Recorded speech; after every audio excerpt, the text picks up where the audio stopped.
I'm Jennifer Brown, a literacy instructor in the College of Education. Welcome to my EdCat Chat. As teachers, it's our job to do whatever is needed to ensure that each student learns. This will occur in a variety of ways, and how we group our students plays an important role in effective instruction. Students enter our classroom with a variety of skills and knowledge, and grouping is one way in which to meet each student's diverse needs. Whole group, large groups, small groups, triads, pairs, and even individuals. Each group encounter provides a different opportunity because each offers a different dynamic.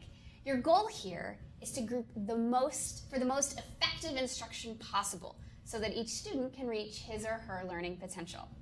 So, step one, you need to establish your purpose for grouping. Regardless of the grade level I taught, I used groups primarily for cooperative learning purposes. I still worked with small groups for explicit strategic instruction, but I preferred flexible, mixed ability, heterogeneous groups.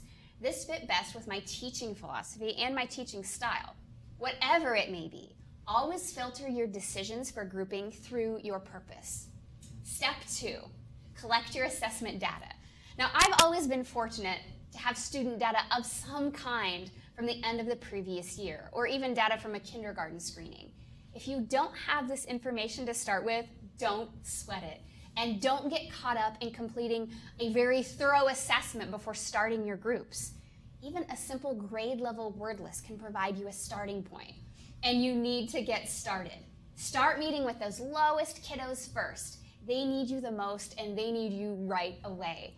Continue assessing using a running record or whatever your district suggests while you meet with those groups, and then adjust as necessary. Step three, gather your supplies. Now, before I sit down to create groups, I gather the following items: my assessment data, my anecdotal notebook, which I start keeping from day one, and my computer, sticky notes, or name tag, something that provides me the opportunity to physically maneuver my students into groups that I can see. It helps me be more reflective of the process while I'm in it.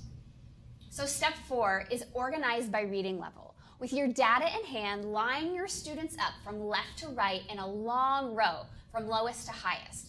And start columns where 2 students or more have the same or similar assessment results. If you are implementing guided reading and have completing a running record, maybe you might use letters as headers or the grade level in the month. Whatever it takes to help you visualize ability levels.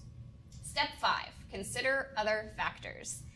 Now then, once I have my students arranged, I consider the number of students I want in each group and group from the top to the bottom with those more skilled readers towards the top. Now, I personally prefer students to work in pairs and then put pairs together to form a group of 4.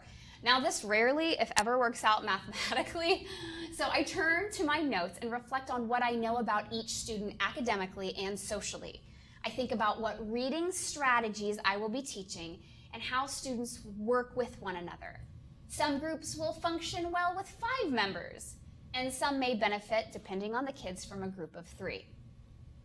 So I have my groups, I have them just the way I wanted it, I'm ready to go.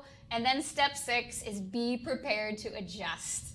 Remember that your students are constantly learning, growing, and changing. This means that the group dynamics will always be growing and changing too.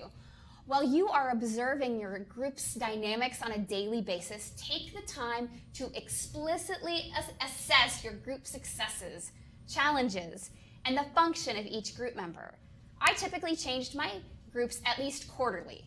However, there were some years I thought I would never get it right, and some years where they changed very little. Turn to your data to inform your instruction, but don't be afraid to trust your teacher instincts either. Just with these few steps, I hope this helps you get started on your grouping for your reading groups, and best of luck to you.